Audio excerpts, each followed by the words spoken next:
வணக்கம். மூன் செய்திகளுக்காக முத்தமிழ்ச்செல்வி. இன்றைய முதன்மை செய்திகள்.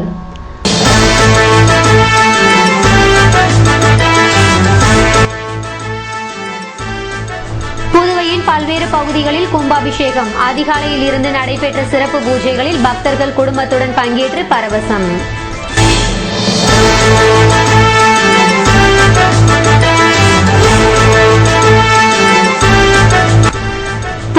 பாளையத்தில் 3 நாள் தவம் இருக்கும் சித்தர். உணவின்றி காற்றை சுவாசித்து அருளாசி வழங்க இருப்பதால் திருக்கனூர் பகுதியில் மக்கள் உற்சாகம்.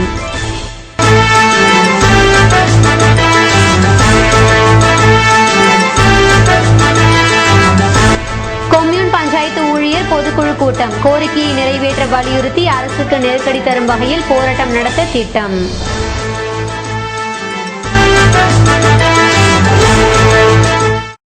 இனி விரிவான செய்திகள்.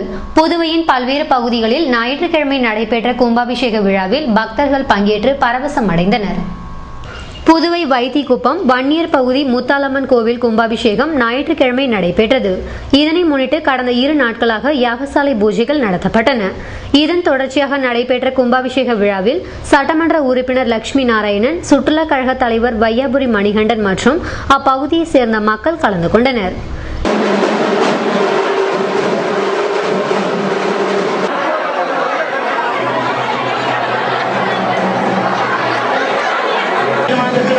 இதேபோல் புதுவை முத்தியால்பேட்டை ஜெயங்கொண்ட விநாயகர் கோவில் கும்பாபிஷேகம் ஞாயிற்றுக்கிழமை நடைபெற்றது.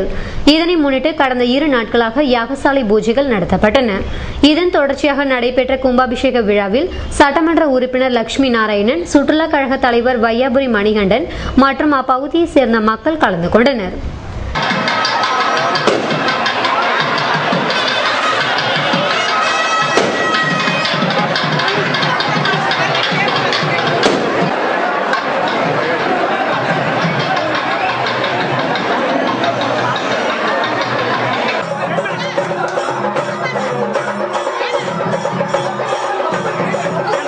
இதேபோல் புதுவை ரெட்டியார்பாளையம் கம்பன் நகர் கற்பக விநாயகர் கோவில் கும்பாபிஷேகம் ஞாயிற்றுக்கிழமை நடைபெற்றது.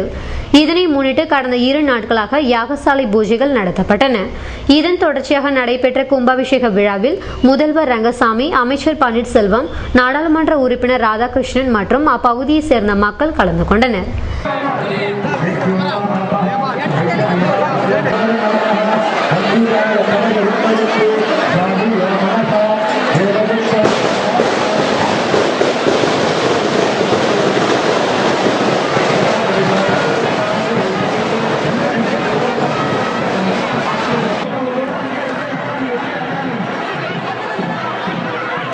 இதேபோல் புதுவை முதலியார்பேட்டை கோவில் கும்பாபிஷேகம் ஞாயிற்றுக்கிழமை நடைபெற்றது.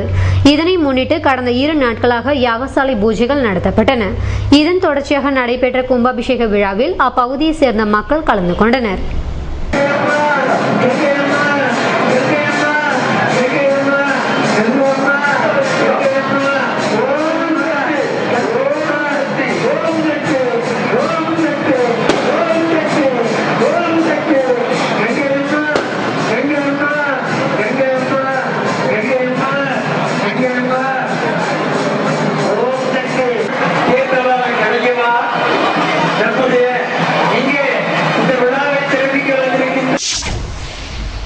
புதுவை அருகே உள்ள புராணசிங் பாளையம் கோவிலில் சித்தர் ஒருவர் தியான நிலையில் இருப்பதால் அவரிடம் ஆசி பெற பக்தர்கள் ஆர்வம் காட்டி வருகின்றனர்.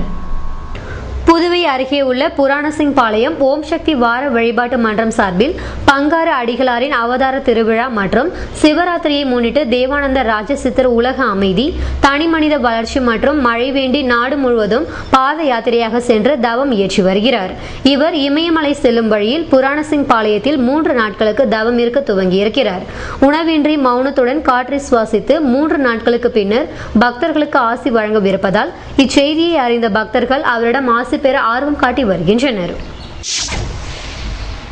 புதுவை கொம்யூன் பஞ்சாயத்தில் பணியாற்றி வரும் கிராம பஞ்சாயத்து ஊழியர்கள் தங்கள் கோரிக்கை தொடர்பான போராட்டங்களை தீவிரப்படுத்துவதென முடிவெடுத்துள்ளனர். புதுச்சேரி கொம்யூன் பஞ்சாயத்துகளில் பணிபுரியும் கிராம பஞ்சாயத்து ஊழியர்களின் பொதுக்குழு அரசு ஊழியர் சங்க சம்மேளனத்தில் நடைபெற்றது. இந்த கூட்டத்திற்கு கிராம பஞ்சாயத்து ஊழியர் சங்க தலைவர் காத்தவராயன் தலைமை தாங்கினார். துணைத் தலைவர் முன்னிலை வகித்தார். இதில் சம்மேளன கௌரவ தலைவர் பாலமோகன், பொதுச் செயலாளர் பிரேமதாசன், சம்மேளனத்தின் துணை பொதுச் செயலாளர் மோகனகிருஷ்ணன், சம்மேளன அலுவலக செயலாளர் பாலசுப்ரமணியன், சம்மேளன துணைத் தலைவர் ராதாகிருஷ்ணன் ஆகியோர் கலந்து கொண்டனர். புதுவையில் நடைபெற்ற தமிழ் மென்பொருள் வெளியீட்டு விழாவில் வலைப்பதிவர்கள் மற்றும் தமிழ் அறிஞர்கள் கலந்து கொண்டனர். புதுவை வலைப்பதிவர் சிறகம் சார்பில் தமிழ் மென்பொருள் வெளியீடு, மனித திண்ணிகள் கவிதை தொகுப்பு மற்றும் உரைநடை வெளியீட்டு விழா செகா கலைக்கூடத்தில் நடைபெற்றது. வலைப்பதிவர் சிறக இளங்கோ வரவேற்புரையாற்ற ஒருங்கிணைப்பாளர் சுகுமாரன் தலைமை தாங்கினார்.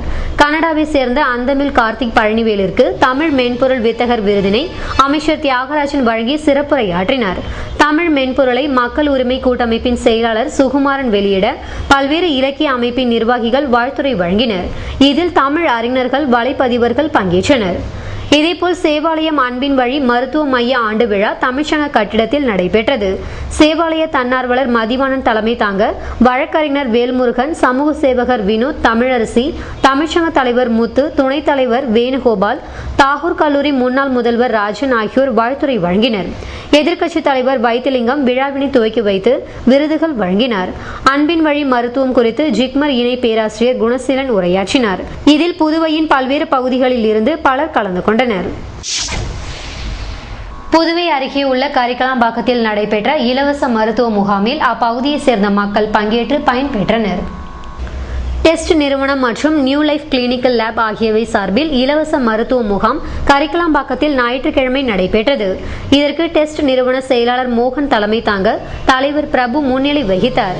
இதில் சர்க்கரை, இரத்த வகை, இரத்த அழுத்தம், கொழுப்பு, கிட்னி போன்றவை தொடர்பான சிகிச்சைகள் மேற்கொள்ளப்பட்டன.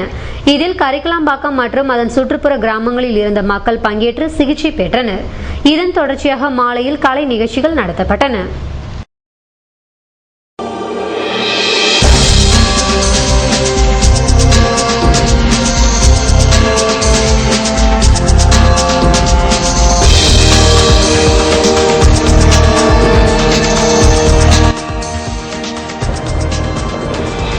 கோடைக்காலம் துவங்குவதற்கு முன்பாகவே புதுவையில் குவிந்துள்ள தர்பூசணி பழங்கள். பனிக்காலம் முடியாமல் இருப்பதால் மக்கள் தயக்கம்.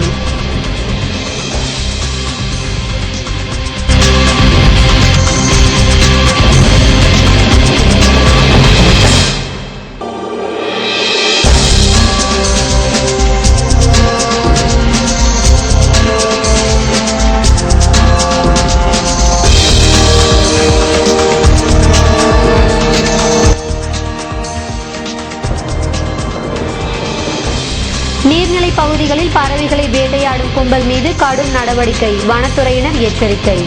விவரம் விளம்பர இடைவேளைக்கு பிறகு.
செய்திகள் தொடர்கின்றன.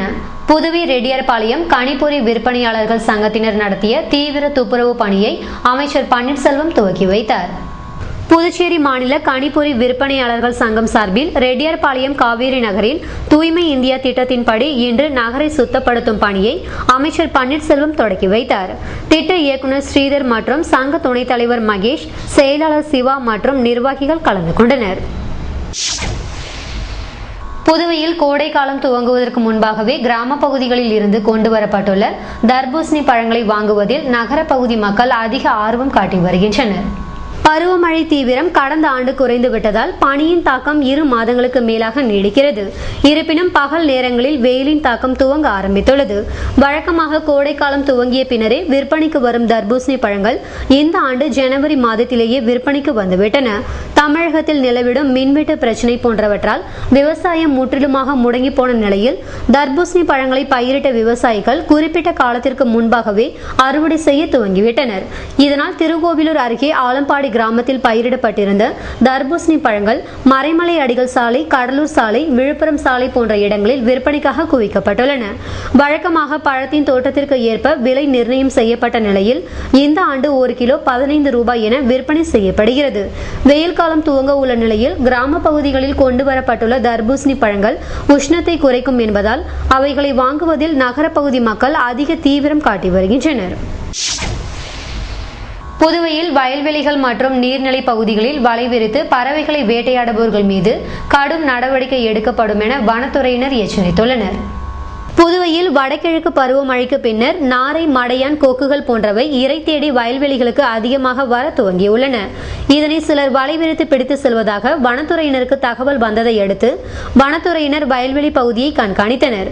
இதனை கண்டவர்கள் அங்கிருந்து தப்பியோட அருகில் சென்று பார்த்த வனத்துறையினர் வலையில் சிக்கியிருந்த நாரைகள், மடையான்கள் மற்றும் கொக்குகளை மீட்டு மீண்டும் வானில் பறக்கவிட்டனர். பருவநிலை காரணமாக நீர்நிலைகள் அதிகமாக உள்ள பகுதிகளில் உள்ள மீன்கள் மற்றும் புழுக்களை உணவாக உட்கொள்ள பறவைகள் அதிகமாக வருவதை குறிவைக்கும் கும்பல் இவற்றினை வலை விரித்தும் மயக்க மருந்துகள் வீசியும் பிடித்து வருவது கிராம பகுதிகளில் அதிகரித்துள்ளது.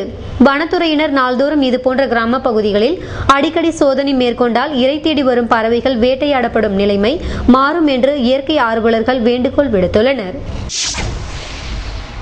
புதுவை நகர பகுதியை விட கிராம பகுதிகளில் காணப்படும் பனிப்பொழிவினால் மக்கள் கடும் அவதி அடைந்துள்ளனர். மார்கழி மாதம் என்றாலே பனிப்பொழிவுடன் குளிர் மக்களை வாட்டி வதைக்கும். ஆனால் தை மாதம் துவங்கியும் புதுவை மற்றும் அதன் சுற்றுப்புற கிராம பகுதிகளில் இரவு நேரங்களில் பொழியும் பனியினால் மக்கள் அல்லல் பட்டுள்ளனர். இரவில் நிலவிடும் பனியை சமாளிக்க மங்கி குல்லா, ஸ்வெட்டர், சால்வை போன்றவற்றை அணிந்து கொண்டாலும் பனியினால் ஏற்படும் நடுக்கத்தை கட்டுப்படுத்த முடியவில்லை. இதனால் 80% பனியினால் பாதிக்கப்பட்டு மூக்கடைப்பு, ஜலதோஷம் என மருத்துவமனைகளுக்கும் மருந்து கடைகளுக்கும் படையெடுத்த வண்ணம் உள்ளனர். மார்கழி மற்றும் தை மாதம் என்றாலே நினைவிற்கு வரும் கோலம் கூட கொட்டும் பனி காரணமாக இரவு 8 மணிக்கே உதயமாகி விடுகிறது. கடும் பனிப்பொழிவு போன்றவற்றினால் கடற்கரையில் வாக்கிங் செல்பவர்களின் எண்ணிக்கையும் வெகுவாக குறைந்து வருகிறது. கிராம பகுதிகளில் மழையினை போன்று பனி கொட்டுவதால் அந்த பகுதிகளில் வாகனங்களை ஓட்டி வருவது சிரமமாக உள்ளது என்கின்றனர் வாகன ஓட்டிகள். இதுபோன்ற பனிப்பொழிவினால் எப்போதும் 12 மணி வரை போக்குவரத்து நெரிசல் காணப்படும் புதுவை இரவு 10 மணிக்கெல்லாம் உறங்கி போய் விடுகிறது. புதுவை லாஸ்பேட்டை விவேகானந்தா பள்ளியில் நடைபெற்ற போலீஸ் பொதுமக்கள் நல்லுறவு கூட்டத்தில் ரோந்து பணியை இரவு நேரங்களில் தீவிரப்படுத்த வேண்டும் என வலியுறுத்தப்பட்டது. மக்கள் குறை கேட்பு மற்றும் போலீஸ் பொதுமக்கள் நல்லுறவு கூட்டம் லாஸ்பேட்டை விவேகானந்தா பள்ளியில் நடந்தது. இதில் ரவிக்குமார் எஸ்பி, லாஸ்பேட்டை இன்ஸ்பெக்டர் வரதராஜன் கலந்து கொண்டனர். விபத்து மற்றும் திருட்டு பற்றிய விழிப்புணர்வு பற்றி எஸ்பி ரவிக்குமார் பேசினார்.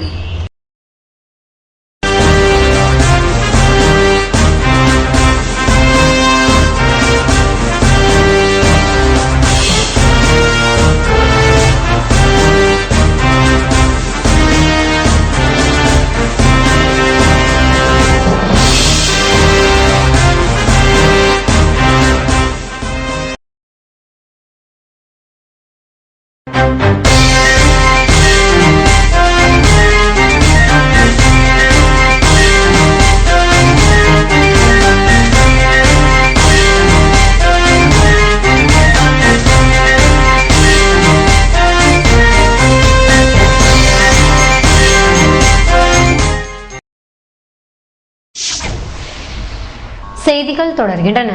புதுவை நடிகர் ஜீவா நற்பணி இயக்கம் சார்பில் நடைபெற்ற முகாமில் ரசிகர்கள் இரத்த தானம் மேற்கொண்டனர். பாவாணர் நகர் இளைஞர் நற்பணி இயக்கம் மற்றும் புதுவை மாநில நடிகர் ஜீவா தலைமை நற்பணி இயக்கம் இணைந்து லட்சுமி நாராயணா மருத்துவமனை இலவச பொது மருத்துவ முகாம் ஜவஹர் நகர் சமுதாய நலக்கூடத்தில் நடந்தது. இதில் அமைச்சர் பன்னீர்செல்வம் கலந்து கொண்டு முகாமை தொடங்கி வைத்தார். ரெட்டியார்பாளையம் ஆய்வாளர் கணேஷ் மற்றும் வக்கீல் சம்பத், என்ஆர் காங்கிரஸ் நிர்வாகி கோபி மற்றும் பலர் கலந்து கொண்டனர்.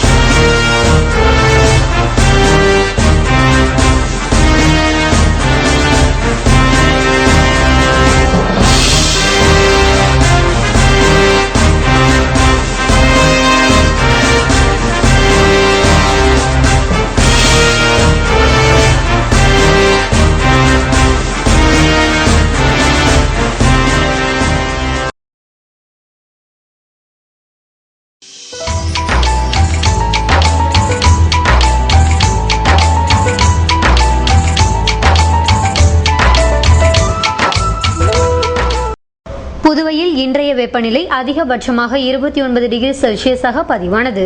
நாளைய வானிலை 30 டிகிரி செல்சியஸாக காணப்படுவதுடன் இரவில் கடும் குளிருக்கு வாய்ப்பு இருப்பதாக வானிலை மையம் தெரிவித்துள்ளது. புதுவை கடற்கரையில் இருந்து சுமார் 50 கிலோமீட்டர் தூரம் வரை இன்று 3 அடியாக காணப்பட்ட கடல் அலை உயரம் நாளை 2 அடியாக காணப்படும் என்றும் தென்மேற்கு திசையிலிருந்து 21 கிலோமீட்டர் வேகத்தில் காற்று வீசும் என்று சென்னை வானிலை மையம் தெரிவித்துள்ளது.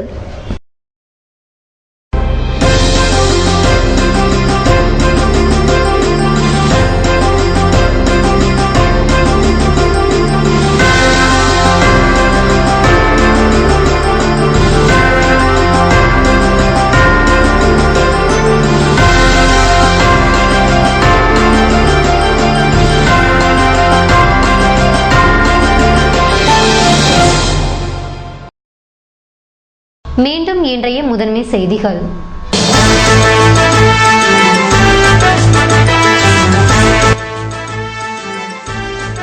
புதுவையின் பல்வேறு பகுதிகளில் கும்பாபிஷேகம். அதிகாலையில் இருந்து நடைபெற்ற சிறப்பு பூஜைகளில் பக்தர்கள் குடும்பத்துடன் பங்கேற்று பரவசம்.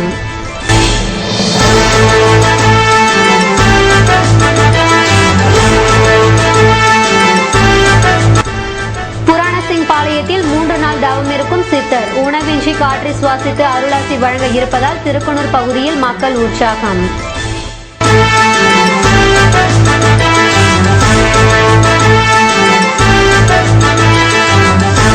கொம்யூன் பஞ்சாயத்து ஊழியர் பொதுக்குழு கூட்டம். கோரிக்கையை நிறைவேற்ற வலியுறுத்தி அரசுக்கு நெருக்கடி தரும் வகையில் போராட்டம் நடத்த திட்டம்.